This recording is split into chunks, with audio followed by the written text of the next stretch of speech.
Welcome back to Animal World, Our Co-Inhabitants, here on Supreme Master Television, featuring Bryant Austin and his amazing life-size photos of whales, which are now on exhibit in Lofoten, Norway, until September 8, 2010.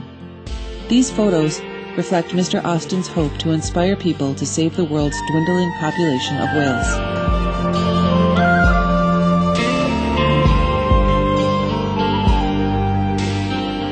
And what is the family life for whales? If you would talk a little about the interactions, for example, between the parents and the children, and also the whale communities.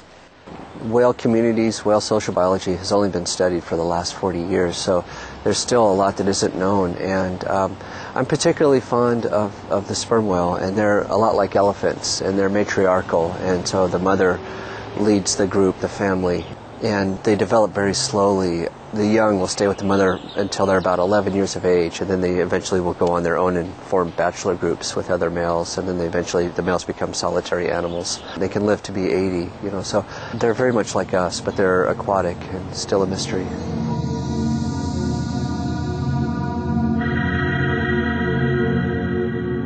It's also interesting to note that the speed at which whales travel depend on their position in the family. Observers at Hervey Bay, Australia, have found that groups of older juvenile humpback whales pass the east coast of Australia each year earlier than do mature males, and then soon after the mothers follow with their calves as they make their way to their summer feeding grounds in the Antarctic Ocean.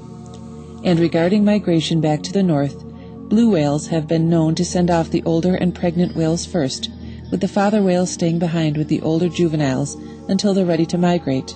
We asked Bryant Austin to talk more about his favorite whale species and his interactions with them. I love all of them, but the sperm whale in particular, they possess the largest brain ever to exist on our planet. It could be 7 times the size of our own, 21 pounds. And the sperm whale has been in existence 20 million years. That's a very long time compared to our arrival, which was 200,000 years ago. And they're complex social animals whose communication and social biology we don't understand yet. And I've been closer to them than you and I to eye. And I've had them press the front of their head against my body and acoustically scan me to where they can see my beating heart and inside my body.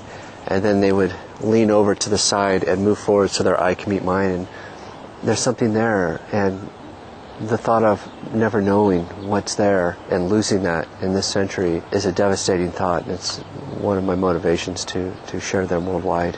What is happening with whale populations worldwide? Are they decreasing?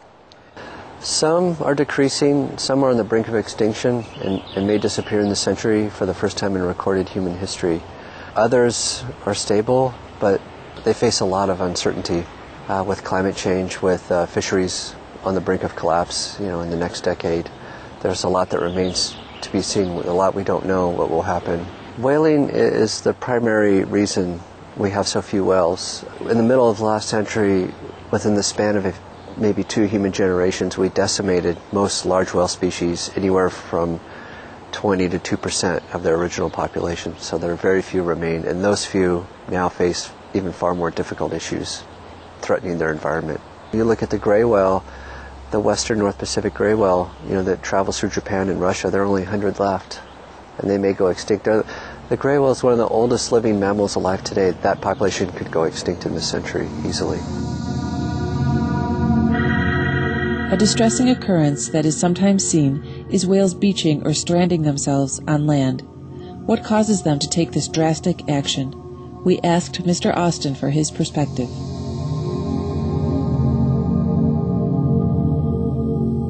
That's been observed throughout our recorded history, and there are a lot of reasons. In modern day, you'll see whales that'll beach themselves from lethal noise pollution, from Navy sonar that's so powerful that their brain will hemorrhage and they'll bleed through their eyes, and they're so distressed that they just beach themselves and they die.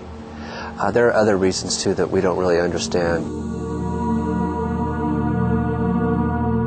As Bryant Austin explains, it's now up to us to save the whales for future generations. We're the last generation who will ever be in this position to ensure that whales will be around for thousands and thousands of years to come. No future generations will have these opportunities, and it's really what we do right now that's going to ensure that they will be here. Many may go extinct in this century if, for the first time in recorded human history, if more isn't done. So it's really my hope that in my lifetime we'll be able to achieve the full scope of our vision and bring whales into our collective mind and ensure that they're a part of our lives for thousands and thousands of years to come.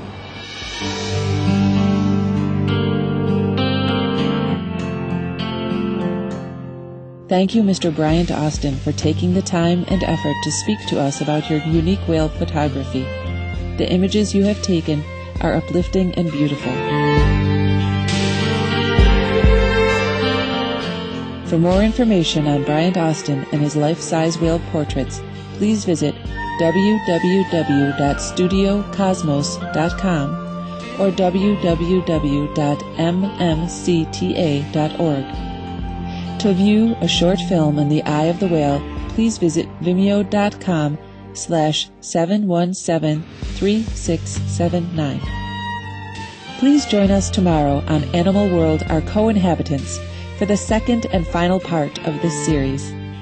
Thank you, friendly viewers, for your company today. Up next is enlightening entertainment after noteworthy news. May animals continue to fill our oceans with their magnificent, loving presence.